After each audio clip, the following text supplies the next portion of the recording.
You can have FPS counter, and if you're live streaming, you can have viewers. I turn them all off except for the status indicator, and I keep that in the bottom left because it stays out of all my gameplay and stuff like that. So after you kind of go through these and check to see if all the settings are correct, you can hit done. And then also, if you come over here and see these settings, instant replay, record, and broadcast, these are where you can turn on your live streaming and stuff like that. But these two are the ones you want to be looking at. Instant replay and record are two really sweet features. Record will record your entire gameplay as you're playing. An instant replay, you can set it to be a specific amount of time. So I have it set to a minute. So if I'm playing and a really cool play happens or something funny happens, I can hit Control F10 and it'll automatically save the previous minute. So I don't have to worry about having 30-minute videos or hour-long videos and cut it down to 1 minute of funny content or something like that. But you can have it set to specific times by clicking on it and then go to customize. And you can also come in here and set the resolution, the frame rate. I have everything set to max. It's just to make it look the best. And you can have the replay length up here, and it'll tell you how much storage it's going to take up for having that buffer. So I just have it for a minute, and it's going to take 375 megabytes. If I put it all the way up to 20 minutes, it's going to save 7.5 gigs worth of data. So if you can mess around with this and see what works for you. But I set it to 1 minute just for the instant replay. And hit save. And if I want to record, I can turn that on and just record the entire gameplay. And it works perfectly fine. It saves in 60 FPS, 1920 by 1080. It looks great and it runs perfectly fine. It's just like OBS. I use OBS. That's what I'm using right now to record, actually. You can see right here.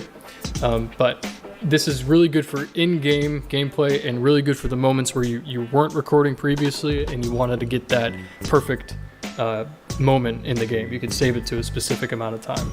So sometimes you'll run into this issue if you hit your capture button and you see this error message pop up. All you have to do is open up GeForce Experience again and hit settings on the share option right here, and then scroll down to privacy control and make sure this says yes. So if you turn this to yes, then you'll allow this to basically capture your desktop as you're playing. So I don't actually have to be in game to do this, so I'll just show you guys what it looks like. If you hit, my keyboard combination is Alt F10. You do that, and you can see the little notification up here, and it saves the last 13 seconds. So depending on when I turn it on and the amount of time that you're actually in a game, it'll save that amount of time, even if you have it set to a minute or something like that. It'll only save the amount of time that it was actually turned on for. So you want to make sure it's up and running before you start anything, and make sure it's good to go.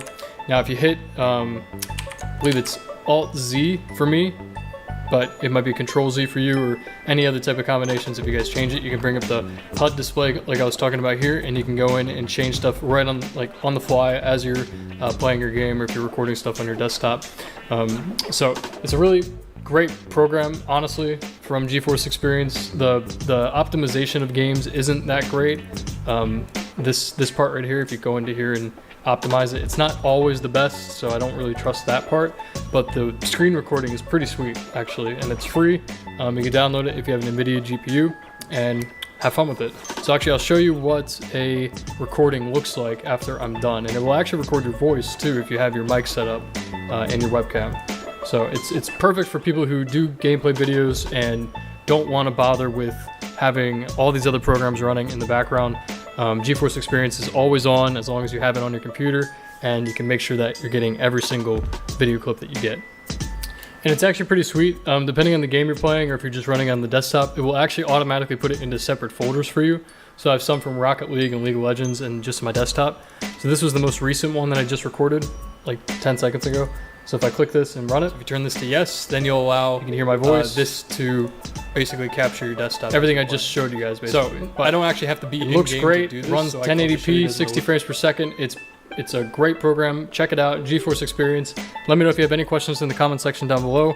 Hit the like button if you guys like this video, and I will see you all in the next one. Thanks, guys.